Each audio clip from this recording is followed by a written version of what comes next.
వాక్యాన్ని ధ్యానించబోయే ముందుగా ప్రస్తుతం ప్రపంచంలో జరుగుతున్న కొన్ని అంశాలు మీకు నేను తెలియజేస్తానండి. ప్రస్తుతానికి కనుక మనం చూసినట్లయితే ఎన్నో భయంకరమైనటువంటి అపాయాలు, భయంకరమైనటువంటి స్థితులు మనం ప్రపంచంలో చూస్తున్నాం. మరి ఎవరైతే టచ్ ఫోన్ యూజ్ చేస్తున్నారో, ఎవరైతే మరి దేవుని యొక్క వాక్యాలు ధ్యానిస్తూ మరి అనేకమైనటువంటి సభల్లో పాల్గొంటూ ఉన్నారో వాళ్ళందరికీ ఈ విషయాలు తెలుసు. మరి అగ్ని ప్రమాదం జరగటానికి కారణం ఏంటంటే వారు దేవుణ్ణి తృణీకరించటం. ఆ అగ్ని ప్రమాదం జరగటానికి ఒక 2 రోజుల ముందు వాళ్ళందరూ కూడా ఒక మీటింగ్ లాగా ఏర్పడి ఈ సృష్టికి అంతటికి కూడా కారణం ఎవరు? అందులో సినిమా యాక్టర్స్ ఉన్నారండి, గొప్ప గొప్ప వ్యాపారవేత్తలు ఉన్నారు, ఎంతోమంది ఉన్నారు. మరి బిల్ గేట్స్ కానివ్వండి, మరి ఎంతో బ్రిలియనీట్స్, ఎంతో డబ్బులు ఉన్న వాళ్ళు, చాలా గొప్ప వ్యక్తులు ఆ సమావేశంలో ఉండి ఈ సృష్టి మొత్తానికి, ఈ విశ్వం మొత్తానికి ఎవరు అధికారి అని అంటే కొంతమంది ఏమో సినిమా యాక్టర్స్ అని, కొంతమంది ఏమో బిజినెస్ చేసేవాళ్ళని, కొంతమంది ఎవరికైతే డబ్బు ఉంటుందో వాళ్ళని, వాళ్ళే కొన్ని ఆప్షన్స్ ఇచ్చుకున్నారు. ఆప్షన్స్లో దేవుడు, గాడ్ అనేటువంటి ఆప్షన్కి 0 చాయిస్ అన్నమాట. ఎవరు కూడా దానికి ఓటేయలేదు. అంటే ఈ మొత్తానికి అధికారం మేమే, దేవుడు అనేవాడు ఒక నామ మాత్రమే, ఆయనలో ఎటువంటి పవర్ లేదు, అసలు ఆయన ఏమీ చేయలేదు. అలాగే సైంటిస్టులు చూసినట్లయితే వాళ్ళందరైతే ఏం చెప్తారు? ఎన్నో కోట్ల సంవత్సరాలకు ముందట ఒక హైడ్రోజన్ యాటం, హీలియం యాటం ఏర్పడి ఒక జీవం ఏర్పడి ఆ జీవం ఎక్కడో ఉండి ఎన్నో సంవత్సరాలకు ఏర్పడిందంట. అంటే వాళ్ళు చెప్పే మాటలు వాళ్ళు. అంటే దేవుడు అనేది ఎవరు కూడా, ఆ దేవుడు అనేవారు చాలా ప్రాముఖ్యమైనటువంటి వాళ్ళు. ఆయనే మనల్ని సర్వం కూడా సృష్టించినటువంటి దేవుడు అనేటువంటిది ఎవరు గ్రహించట్లేదు. అలా గ్రహించక ఆ గొప్ప ఒక పట్టణంలో వాళ్ళు ఆ విధంగా చేస్తూ ఉన్నటువంటి సమయంలో అది జరిగిన 48 గంటల తర్వాత ఎన్నో కోట్ల నష్టం అనేది జరిగినట్లుగా మనం చూస్తున్నాం. ఎంతో ఘోర అగ్ని ప్రమాదం. మామూలుగా అయితే ఇది మంచు సమయం అండి, ఇక్కడ అక్కడ మంచు పడుతున్నటువంటి సమయం. అయినప్పటికీ ఒక తూర్పు వైపు నుంచట 160 కిలోమీటర్ల వేగంతో 160 కిలోమీటర్ల వేగంతో వేడి గాళ్ళు వచ్చినాయి. అంటే ఎక్కడి నుంచి వచ్చినాయి? ప్రస్తుతం అక్కడ మంచు జరిపడుతుంది. ఎక్కడి నుంచి వచ్చినాయండి? దేవుని ఉగ్రత ఆ పట్టణం మీదకి దిగి వచ్చింది.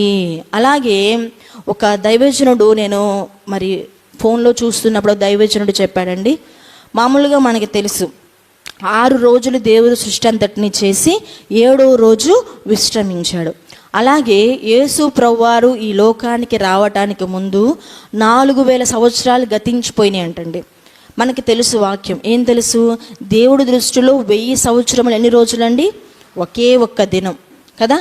అయితే 4000 సంవత్సరములట దేవుడు రాకముందు గతించిపోయినాయట. దేవుడు వచ్చిన తర్వాత ఇప్పుడు మనం ఏ సంవత్సరంలో ఉన్నామండి?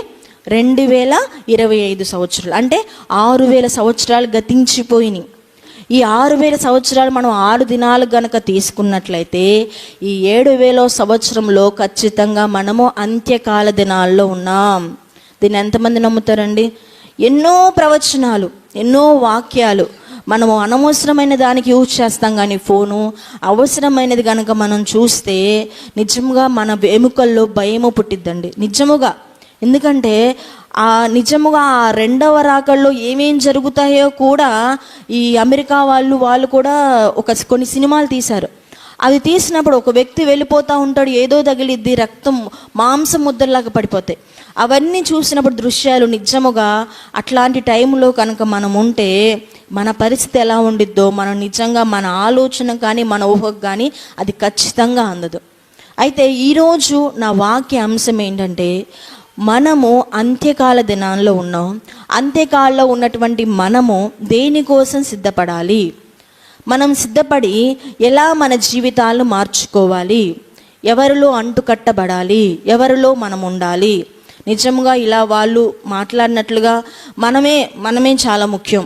నాకున్నటువంటి సంపదే నాకు ముఖ్యం, నాకున్న జనాంగమే నాకు ముఖ్యం, నాకు ఉన్న ప్రజలే నాకు ముఖ్యం. ఈ రోజుల్లో చూసినట్లయితే కుటుంబంలో ఉన్న కుటుంబ సభ్యులే ఒకళ్ళొకళ్ళు పట్టించుకోవట్లేదండి నిజంగా. కానీ దేవుడి కోసం ఎవరు ఆలోచిస్తున్నారు, ఎవరు ఆలోచించట్లేదని మన మతికే మనకు తెలుసు. మనం ఆలోచించుకుంటే మనకు తెలుస్తుంది. ఈ రోజుల్లో ఒక కుటుంబంలో ఉంటే సహోదరుల గురించి కానీ, సహోదరుల గురించి కానీ, లేదా బంధుమిత్రుల గురించి కానీ వాళ్ళే ఎవరు కూడా సన్నిహితంగా లేరు. ఎవరి కుటుంబం వాళ్ళదే అన్నట్లున్నారు. కానీ దేవుడి గురించి కూడా ఆలోచించే వాళ్ళు ఈ సమయంలో, ఈ పరిస్థితుల్లో చాలా తక్కువ మంది. పిలువబడిన వారు అనేక మంది, ఏర్పరచబడిన వారు కొంతమందే. మనందరం ఎంతోమంది ఉన్నాం. మరి క్రైస్తవులుగా ఉన్నటువంటి బిడ్డలు మనం ఎంతోమంది ఉన్నాం. పిలువబడ్డాం, దేవుని సన్నిధికి వస్తున్నాం, కూర్చుంటున్నాం. పిలువబడిన వాళ్ళు అనేక మందిగా ఉన్నారు. కానీ చివరికి ఏర్పరచబడేటువంటి వాళ్ళు ఎంతమంది దేవుని సన్నిధిలో నిలవబడతామో, ఎంతమంది నిజముగా రెండవ రాకడ ఉందనే మాట చెప్తున్నా కూడా అది విని తర్వాత పక్కకు వదిలిపెట్టే వాళ్ళు ఎంతోమంది ఉన్నారండి.